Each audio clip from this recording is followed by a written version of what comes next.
Howdy, howdy, howdy. Welcome back to another ฤvi video. Sorry, this video is a little late. I did record last week with the Yeti, but I didn't like it. And I think the NT ones, these microphones here, these same microphones that I did the up-close whisper reading with, I think if I just move them back a little bit, it would be good. It would be good for soft spoken reading. I also got a hardcover version of the book to try that out, to see if you like it better. Maybe the taps, the tapping. So we're experimenting in a couple ways today. And I've also decided I'm going to wear this shirt every time we do the reading. Because I just really love this color combo. Hopefully this soft-spoken voice is okay and you find it relaxing, but it's okay if you don't. Let me know what you prefer, or you can say, "Hey Friv, I like your soft-spoken voice, and I wish that you would use it in more videos, but for reading, I really like the up-close whispers." Maybe something like that, if that's what you think. But we are on chapter 2 of The War of the Worlds. The War of the World.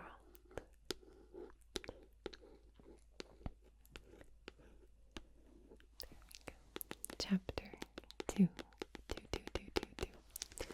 Alright, so sit back, get comfy, kick up your feet, and enjoy. Alright, so where are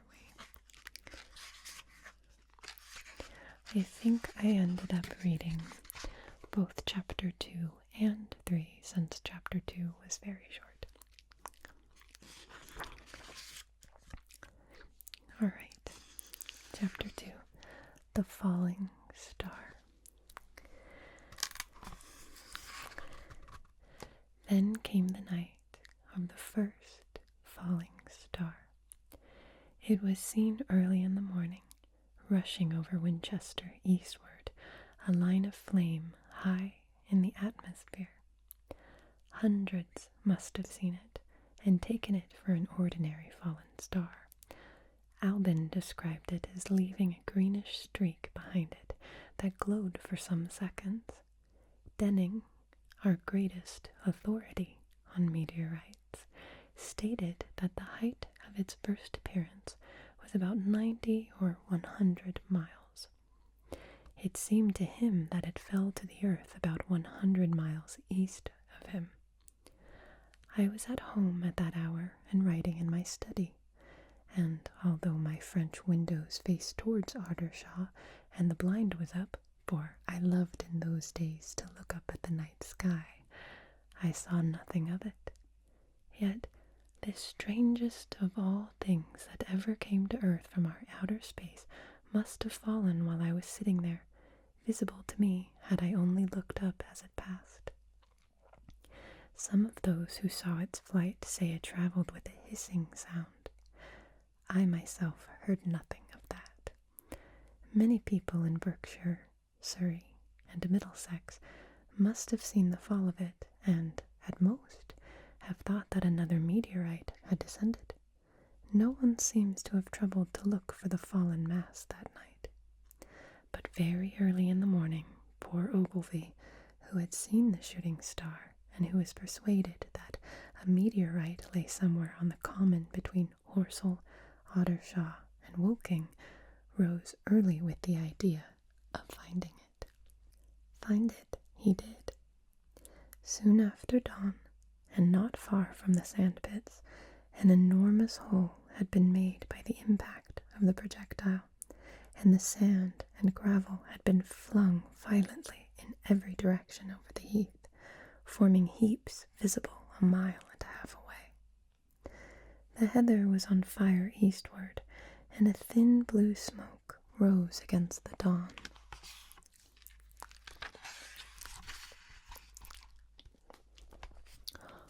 There's pictures in this book. There's pictures. That looks like 𝗂𝗏𝗍 here. The thing, capitalized, itself lay almost entirely buried in sand, amidst the scattered splinters of a fir tree it had shivered to fragments in its descent. The uncovered part had the appearance of a huge cylinder, caked over and its outline softened by a thick, scaly, dun-colored incrustation. It had a diameter of about 30 yards.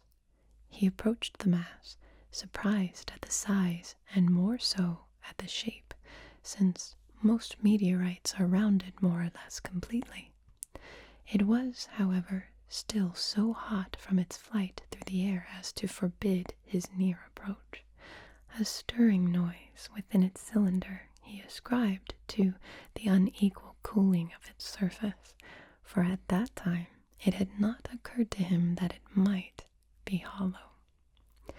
He remained standing at the edge of the pit that the thing had made for itself, staring at its strange appearance, astonished chiefly at its unusual shape and color, and dimly perceiving even then some evidence of design in its arrival. The early morning was wonderfully still, and the sun, just clearing the pine trees towards Weybridge, was already warm. He did not remember hearing any birds that morning. There was certainly no breeze stirring, and the only sounds were the faint movements from within the cindery cylinder. I like that. Cindery cylinder. Cindery cylinder. He was all alone on the common. Then suddenly he noticed with a start that some of the gray clinker, the ashy incrustation that covered the meteorite, was falling off the circular edge of the end. It was dropping off in flakes and raining down upon the sand. A large piece suddenly came off and fell with a sharp noise that brought his heart into his mouth. For a minute he scarcely realized what this meant, and, although the heat was excessive, he clambered down into the pit, close to the bulk, to see the thing more clearly. He fancied even then that the cooling of the body might account for this, but what disturbed that idea was the fact that the ash was falling only from the end of the cylinder. And then he perceived that, very slowly, the circular top of the cylinder was rotating on its body. It was such a gradual movement that he discovered it only through noticing that a black mark that had been near him 5 minutes ago was now at the other side of the circumference. Even then he scarcely understood what this indicated until he heard a muffled grating sound and saw the black mark jerk forward an inch or so. Then the thing came upon him in a flash. The cylinder was artificial, hollow, with an end that screwed out. Something within the cylinder was unscrewing the top. "Good heavens," said 𝗂𝗏𝗍. "There's a man in it, men in it, half roasted to death, trying to escape."